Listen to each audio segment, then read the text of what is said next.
Y en temas de carácter internacional, las protestas en Irán siguen vigentes y se torna cada vez más violenta, con un número de muertos y detenidos que continúa creciendo en medio de una represión sangrienta por parte de las fuerzas de seguridad en el país.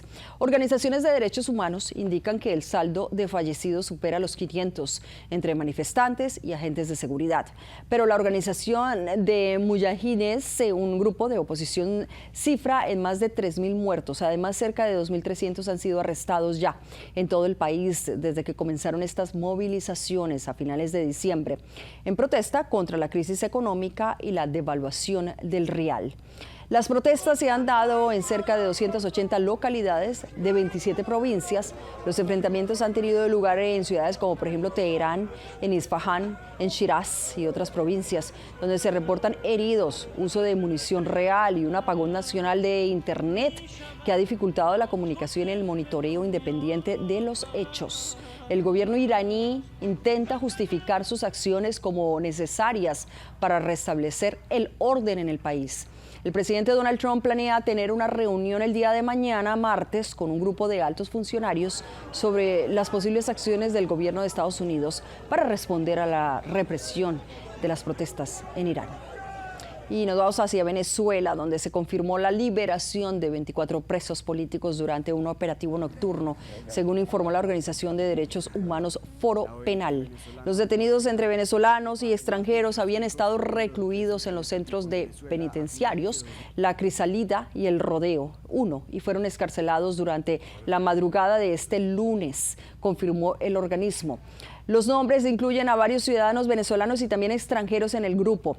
Este nuevo grupo de liberaciones se suma a otros casos confirmados ya, recientemente elevando el número total de personas excarceladas a cerca de 41 hasta el momento, según el Foro Penal, mientras organizaciones siguen monitoreando si hay más excarcelaciones en curso o en el futuro, aunque en un comunicado por parte del Ministerio del Poder Popular del régimen de Venezuela dijo haber liberado a 116 presos, datos que no han sido confirmados. Por lo pronto, familiares de detenidos se han concentrado frente a los principales centros de reclusión del país a la espera de novedades, de noticias sobre sus allegados. Las liberaciones se han realizado de manera paulatina y sin reportes oficiales por parte de las autoridades del régimen. Y con esto es momento de ver lo más destacado de nuestras noticias en el panorama latinoamericano.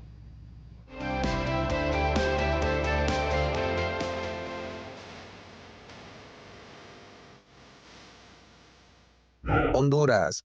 La presidenta de Honduras, Xiomara Castro, publicó un decreto aprobado por la mayoría del Congreso Nacional que ordena un recuento total de los votos de las elecciones generales del pasado 30 de noviembre, cuando restan apenas 17 días para el traspaso de mando en el país. El decreto instruye al Consejo Nacional Electoral, CNE, a repetir el conteo de sufragios en los 3 niveles electivos: presidencial, legislativo y municipal. Los diputados que impulsaron la medida argumentan que el proceso estuvo marcado por diversas irregularidades y por una presunta interferencia externa que, según señalan, afectó la equidad de la contienda. El 24 de diciembre, el CNE declaró ganador al candidato del Partido Nacional, Nasri Tito Asfura, por un estrecho margen sobre Salvador Nasralla del Partido Liberal. La diferencia mínima entre ambos aspirantes ha alimentado cuestionamientos y presiones políticas para revisar el resultado. El decreto también establece que en caso de que el CNE se niegue a realizar el recuento, el propio Congreso asumirá esa función.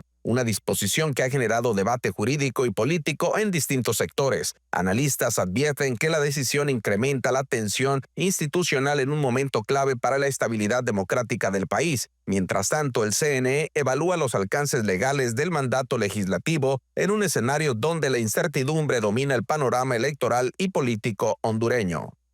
Cuba. El presidente de los Estados Unidos, Donald Trump, anunció que Venezuela dejará de enviar petróleo y recursos financieros al régimen cubano tras la captura de Nicolás Maduro y advirtió a las autoridades de La Habana que negocien antes de que sea demasiado tarde. El mensaje fue emitido en un momento crítico para la isla que enfrenta la peor crisis económica de las últimas décadas. El mandatario aseguró que el fin de estos envíos marca el cierre de un ciclo de dependencia que sostuvo durante años al sistema energético cubano. El anuncio se produce mientras el gobierno cubano confirmó la muerte de 32 ciudadanos de la isla durante el operativo del 3 de enero en Venezuela. todos integrantes de las Fuerzas Armadas Revolucionarias o del Ministerio del Interior. La Habana decretó 2 días de duelo nacional y el presidente Miguel Díaz-Canel rindió homenaje a los fallecidos. Desde el año 2000, Cuba garantizaba su suministro de crudo mediante acuerdos con Venezuela que llegaron a superar los 100,000 barriles diarios. Analistas advierten que el corte definitivo del petróleo venezolano profundiza la fragilidad económica de Cuba y acelera la presión internacional sobre el régimen. El Salvador. El 83% de las mujeres que trabajan como bordadoras a domicilio en El Salvador perciben ingresos inferiores al salario mínimo, según un estudio divulgado por el Sindicato de Trabajadores de Bordado a Domicilio de El Salvador, Sitrabordo. La investigación revela una situación de alta precariedad laboral que afecta a cientos de familias. De acuerdo con el informe, el 82.9% de las bordadoras obtienen ingresos familiares por debajo del salario mínimo vigente, que actualmente es de $408.80 mensuales. Muchas de estas mujeres trabajan entre 12 y 15 horas diarias desde sus hogares sin contratos formales ni garantías laborales. Sitrabordo indicó que las empresas pagan entre $1.50 y $2.25 por pieza bordada y en casos excepcionales hasta $3. Con esos montos, las trabajadoras apenas logran cubrir gastos básicos de alimentación. La organización advirtió que esta forma de pago perpetúa la pobreza y la desigualdad de género en el sector. El estudio señala que el 97% de las trabajadoras no está afiliada al Instituto Salvadoreño del Seguro Social. Se exigió además el reconocimiento legal del trabajo a domicilio y políticas públicas que garanticen condiciones dignas, seguridad social y una remuneración justa para las mujeres bordadoras. Informó para Visión Latina Noticias, Jaycee Cuevas.